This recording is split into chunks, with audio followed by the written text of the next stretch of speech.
ভিডিওর থাম্বনেলটা দেখে হয়তো তোমরা ভাবছো যে তোমরা তো এই সবেমাত্র প্রিপারেশন শুরু করেছো, এর মধ্যে কি করে রিজনিংয়ে ফুল মার্কস আনা সম্ভব। বা ধরো তোমরা এই 2024-এ যে এক্সামগুলো দিয়েছো তার কোনোটাই হয়তো প্রিলিমিনারি পাস করতে পারোনি, সেক্ষেত্রে কি করে সম্ভব যে তোমরা রিজনিংয়ে ফুল মার্কস ক্যারি করবে। ঠিক আছে, তো আজকে সেগুলো নিয়ে ডিটেল আলোচনা করব। এই একটা ভিডিওর মাধ্যমে আমি তোমাদের বলে দেবো যে তোমরা কীভাবে স্ট্র্যাটেজি নিলে, কীভাবে তোমরা ফলো করলে আপকামিং যে SBI ক্লার্ক এক্সাম আসছে তার প্রিলিমিনারিতে রিজনিংয়ে ফুল মার্কস তোমরা স্কোর করতে পারবে। তো যাই হোক, ভিডিওটা শেষ অবধি দেখবে, ভিডিওটা খুবই গুরুত্বপূর্ণ হতে চলেছে। আর যারা চ্যানেলে নতুন তারা অবশ্যই কিন্তু চ্যানেলটাকে সাবস্ক্রাইব করে দিও, আর ভিডিও ভালো লাগলে অবশ্যই একটা লাইক করে দিও। তো চলো কথা না বাড়িয়ে ভিডিওটা শুরু করি।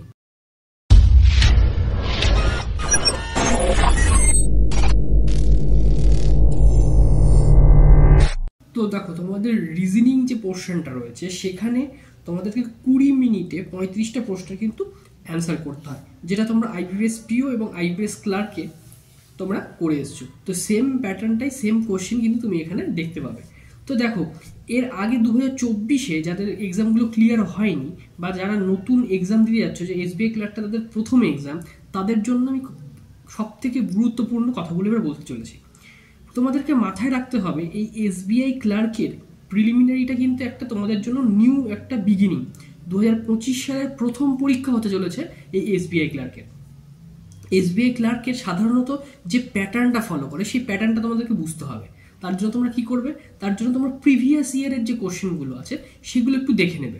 ঠিক আছে, প্রিভিয়াস ইয়ারে যে কোশ্চেন যেটা হয়েছিল, যে কোশ্চেনের পরীক্ষাগুলো হয়েছিল সেটা ডাউনলোড করে নিয়ে তোমরা একবার দেখে নেবে। ঠিক আছে, সেখানে দেখতে পাবে যে যে টপিকগুলো তোমাদেরকে আসছে বা রিজনিংয়ের যে টপিকগুলো রয়েছে সিলেবাসে, সেগুলো কিন্তু আগে প্রথমে তোমাদেরকে কমপ্লিট করে নিতে হবে।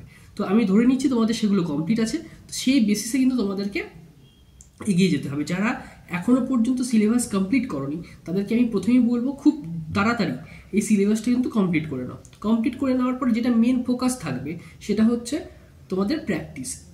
এবং দেখো, রিজনিংয়ে ফুল মার্কস ক্যারি করা তখনই সম্ভব হবে যখন তোমার পুরো সমস্ত চ্যাপ্টার ক্লিয়ার থাকবে, কনসেপ্ট ক্লিয়ার থাকবে। এবং কনসেপ্ট ক্লিয়ারের পাশাপাশি তোমাদেরকে যেটা করতে হবে সেটা হচ্ছে স্পিডটাকে ইমপ্রুভ করতে হবে। যত তোমরা স্পিড ইমপ্রুভ করবে ততই কিন্তু তোমাদের এই ফুল মার্কস ক্যারি করার যে বিষয়টা সেটা কিন্তু সম্ভব হবে। ঠিক আছে, আদারওয়াইজ কিন্তু সম্ভব হবে না। তাহলে কি, প্রথম জিনিস চ্যাপ্টার ওয়াইজ একটা ক্লিয়ার কনসেপ্ট, পাশাপাশি স্পিড। ঠিক আছে, এবার আমি বলবো স্পিডটা কীভাবে ইমপ্রুভ হবে। দেখো, স্পিড ইমপ্রুভ করার বিভিন্ন রকম পদ্ধতি রয়েছে, তার মধ্যে সবথেকে এফিশিয়েন্ট এবং সবথেকে গুরুত্বপূর্ণ পদ্ধতি যদি হয় তাহলে আমি বলবো সেটা হচ্ছে প্র্যাকটিস। ঠিক আছে, প্র্যাকটিসের এবার প্রশ্ন হচ্ছে সবাই প্র্যাকটিসের কথাই বলবে, কিন্তু কি প্র্যাকটিস করতে হবে, কীভাবে প্র্যাকটিস করতে হবে সেটা কিন্তু আমি এই ভিডিওর মাধ্যমে বলবো। এবার দেখো, প্রথমে মনে রাখতে হবে তোমাদেরকে চ্যাপ্টার ধরে ধরে তোমরা প্র্যাকটিস করবে। যেমন ধরো পাজেলের সিটিং অ্যারেঞ্জমেন্ট বলো বা বিভিন্ন ধরনের যে পাজেলগুলো থাকছে সেগুলো কিন্তু তোমাকে আলাদা করে টাইম ধরে স্টপ ওয়াচ দিয়ে বা টাইমার ধরে কিন্তু তোমাকে প্র্যাকটিস করতে হবে। প্রিলিমিনারি লেভেলের প্রতিটা পাজেলের জন্য তোমরা 2.5 থেকে 3 মিনিট সময় অ্যালট করবে। ঠিক আছে, 2.5 থেকে 3 মিনিট টাইমারটা অন করবে, দিয়ে প্র্যাকটিস করা শুরু করবে। ঠিক আছে, এই 2.5 থেকে 3 মিনিটের মধ্যে তোমাদের কিন্তু এই পাজেল বা সিটিং অ্যারেঞ্জমেন্ট বলো সেটা কিন্তু সলভ করতে হবে। এবং আদার যেগুলো নন পাজল সেকশনের যে প্রশ্নগুলো থাকবে সেগুলো টার্গেট নেবে 30 সেকেন্ড। ঠিক আছে, এবার তুমি ধরো প্রথম দিন তোমার সমস্ত সিলেবাস কমপ্লিট হয়ে গেছে, প্র্যাকটিস করা শুরু করলে হবে টাইমার ধরে। দেখা যাচ্ছে প্রথম দিন পাজল করতে তোমার 3.5 থেকে 4 মিনিট লাগছে। ঠিক আছে, সেখানে কিন্তু হাল ছেড়ে দিলে হবে না। পরের দিন আরও আরও যাতে তোমরা তাড়াতাড়ি করতে পারো সেই মাইন্ডসেট নিয়ে তোমায় বসতে হবে এবং প্র্যাকটিস করে যেতে হবে।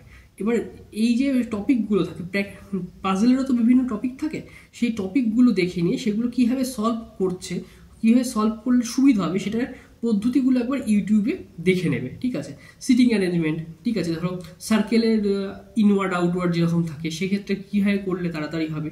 বা ধরো তোমার স্কোয়ার টেবিল, ঠিক আছে, স্কোয়ার টেবিলে বা তোমার রেক্ট্যাঙ্গেল টেবিলে সিটিং অ্যারেঞ্জমেন্ট যেগুলো থাকে সেগুলো, বা তোমাদের ধরো ইয়ার দিয়ে আর এজ দিয়ে যে সমস্ত পাজলগুলো থাকে সেগুলো কীভাবে করতে হবে।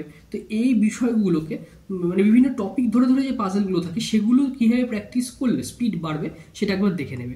এই কাজটা যখন কমপ্লিট হয়ে যাবে, যেমন নন পাজল সেকশনেও ঠিক সেমভাবে ধরো কোডিং ডিকোডিং, তারপরে ইনইকুয়ালিটি বা ব্লাড রিলেশন, ডিরেকশন, যে সমস্ত জিনিসগুলো রয়েছে সেগুলো কীভাবে শর্টকাটভাবে কীভাবে করলে তাড়াতাড়ি করা যায় সেগুলোর উপায়টা কিন্তু তোমাকে জেনে নিতে হবে। সেটা তোমরা ইউটিউবে বলো বা বিভিন্ন জায়গায় তোমরা যেখানে ক্লাস করছো বা পড়ছো সেই সব জায়গা থেকে তোমরা আগে দেখে নাও, ঠিক আছে। দেখে নিয়ে তারপরে স্পিড প্র্যাকটিস করা শুরু করো, দেখবে অটোমেটিকভাবে কিন্তু স্পিডটা ইমপ্রুভ হবে, ঠিক আছে। এইভাবে যদি তুমি করতে পারো, ঠিক আছে, তাহলে কিন্তু রিজনিংয়ে তোমাদের স্পিডটা বাড়বে, ঠিক আছে। এবার দেখো আমি প্রথমে ভিডিও শুরুতে বলেছিলাম যে কীভাবে তোমরা রিজনিংয়ে ফুল মার্কস স্কোর করবে। তাহলে তোমার শুধু টার্গেটটা কিন্তু শুধু স্পিড বাড়ানো নয়, তোমার কিন্তু ফুল মার্কস স্কোর করতে হবে। এবং ফুল মার্কস স্কোর করা তখনই সম্ভব হবে যখন তোমার অ্যাকিউরেসিটাও ঠিক থাকবে। অর্থাৎ অ্যাকিউরেসি কিন্তু একটা মোস্ট ইম্পর্টেন্ট বিষয় হয়ে গিয়ে দাঁড়ালো, ঠিক আছে। অ্যাকিউরেসি তখনই বাড়বে যখন তুমি তোমার প্র্যাকটিসের সাথে সাথে তোমার বিষয়টার উপর একটা দখল থাকবে, ঠিক আছে।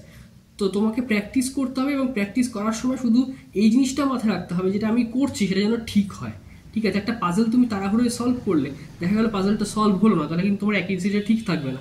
তো তোমাকে সঠিকভাবে তাড়াতাড়ি তৈরি করতে রেডি করতে হবে। তাহলে তোমাকে যত প্র্যাকটিস করবে ততই কিন্তু তোমার স্পিডও ইমপ্রুভ হবে, তোমার অ্যাকিউরেসিও বাড়বে। তো এই বিষয়গুলো যদি তুমি মাথায় রাখতে পারো তাহলে কিন্তু তোমার পক্ষে রিজনিংয়ে ফুল মার্কস স্কোর করা কিন্তু খুব একটা কঠিন ব্যাপার হবে না, ঠিক আছে। তো এই বিষয়গুলো মাথায় রাখো। এর পরের দিন আমি কোয়ান্টে কীভাবে ফুল মার্কস স্কোর করা যায় তার কিছু টিপস বলে দেবো, ঠিক আছে। তো সেগুলো অবশ্যই তোমরা কাজে লাগিয়ে তোমাদের হেল্প হবে।